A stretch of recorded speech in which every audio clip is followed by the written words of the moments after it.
everybody.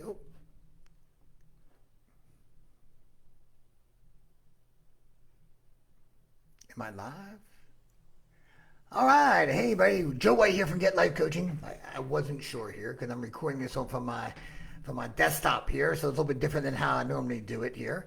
Hi. This is a different interface in my phone. Joe White here from Get Life Coaching. Just wanted to kind of jump on here. I was up last night and see if you've ever done this.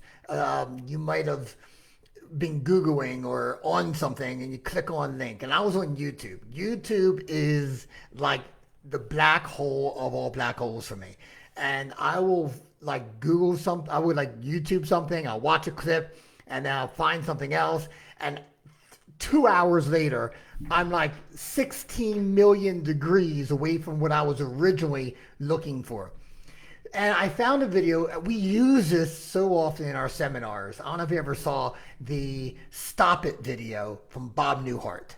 So it's a video. You can just go on Google and find it. But it was the old Bob Newhart show. And he plays a therapist with a very unique style of therapy. Guaranteed to work in 5 minutes. So a woman walks in here with a series of problems, and basically Bob just looks at her and yells, "Stop it! Stop it!" Right? And it's hysterical, and we laugh every single time. But isn't there always an element of truth? I mean, come on. How many times do we say things like this? "I just can't do that. That's just how I am. I'm not wired like this, I'm just not an achiever. I can't break free from this," right? And like, or I get this from, it's genetics or all that crap, right? Think about it, right? I know it's not as easy as, "Hey, Jess, how are you?" It's not as easy just stopping and be done with it. We know that, right? We know it's, there's other pieces to it. However, it has to begin somewhere. And it begins with a choice that I no longer am I willing to engage in that behavior. Doesn't mean it goes away, but it does mean that you kind of put up a stand and you stand up against it. Because think about this. If there's something you want to achieve in life, right? Just say you want a great relationship. But you keep saying the story, because we know the only thing that keeps us from getting what we want are the excuses or the stories we tell ourselves over and over again of why we cannot change. Change the story, change your life. So if you say you want a great relationship, but you say, I just can't trust people. It's just who I am. I just don't open up. I can't be vulnerable. Then you're never going to have a great relationship. So you have a choice. You can either A, forget about the relationship and give up hope and say, "You know what? Screw that. I'll get myself a dog or 20 cats." Or you examine like, okay, maybe I've been hurt in the past. Maybe I need to do some healing and I need to work through that. Okay? I see the same thing with the achievers that I coach with, the people who want to be successful financially or in business, right? "I'm just not good with money. I'm scared to put myself out there. What if I get rejected?" You're going to get rejected. You're going to do deals or promotions or marketing or have ideas that's going to fall. That's not going to be successful. Okay? Now, if you want to be successful, you got to go through that process and grow from it, learn from it, become intelligent, and not give up. And what happens is each time you get knocked down, you get back up, you become stronger. You become smarter, more wise. But you'll never engage that if you keep indulging in that language of, "I'm just not good enough. I'm just not successful. I can't put myself out there." We are given, I don't know if I don't have it here, a slate when we come into this world, right? And this slate is completely blank. We have unlimited potential at what we can do, what we can achieve, what we can have, right? It's unlimited. Because I look at my daughter growing up and she's 6 and she still doesn't think there's nothing that she can't do, right? But even younger children, right? We see that, sometimes to their own detriment, we got to protect them against that fearlessness, right? "Oh, I can climb up on that counter and grab that knife," right? All of it's bad. But they're fine. They believe that they can.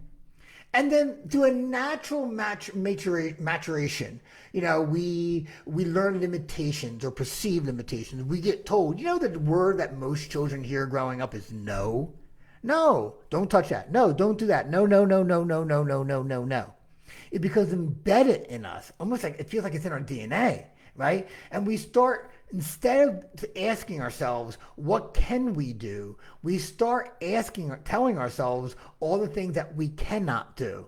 I'll repeat that again because it's that important. We stop telling ourselves or asking, what can I do? And we start telling ourselves all the things that we can't do. And our world immediately begins to go smaller and smaller and smaller and smaller. And then, right, we create some story and we tell ourselves we're happy. But that's not happy, right? It's not happy. Happiness is growing, is fulfilling, is fulfilling that sense of your greatest purpose in life. And we all have our shit, right? We all have our problems. We all have our pattern that we need to work through. I've been doing this now for 21 years. I've been doing this maybe for 53 years. I've been doing personal development for 26 plus years. I have stuff I have to work with, If you don't believe me, come live with me for a week. I guarantee you'll have a list of plenty of stuff that Joe needs some help on. And I said this the other day. I work with the number one gastroenterologist in the world, the guy who diagnosed Steve Jobs and operated on him. I was doing this open air TED Talk-esque like event, and he was friends of the guy who organized its father, and he spoke about this amazing initiative that he did to help empower doctors in Africa. And this guy flies on Lear jets to talk in front of like 10,000 people, right? 5-star hotels, right? And I mean, he was a beautiful soul.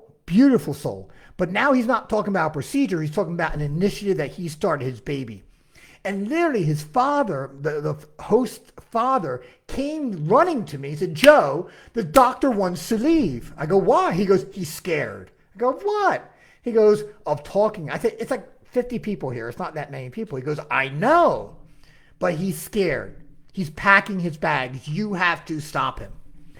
I'm like, okay. I want to ask him about Steve Jobs, right? So, as I coached him, his fear was he may not be enough. His fear was if he really shared this vulnerable side, something that was, this guy became president of the World Organization just so that he could start this initiative. Not for notoriety, not for money. The guy has more money than he needs. Not for status, none of that.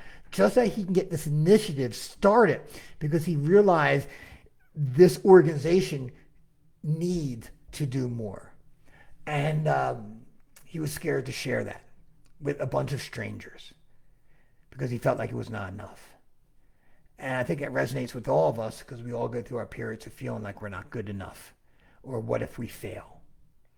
And fortunately, I was able to do what I do, and I coached him. I got him back into his heart, and he was amazing.